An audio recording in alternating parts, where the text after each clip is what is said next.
என் தமிழ் வணக்கம். நான் மகாகவி பாரதி. என் உயிர் மூச்சா தமிழின் பெருமை பற்றி நான் எழுதிய ஒரு பாடலை உங்களின் முன்னே பாட உள்ளேன்.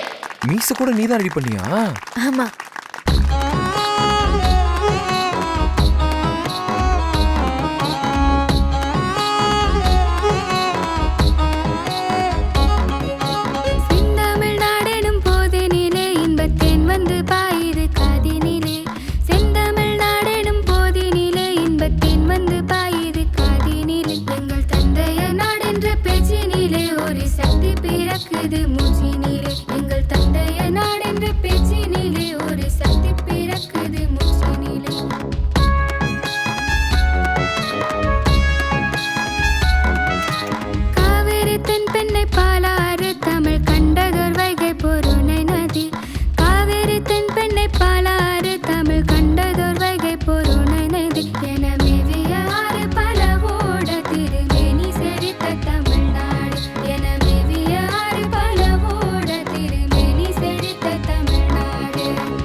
தமிழ்நாடு புகழ் கம்பன் பிறந்த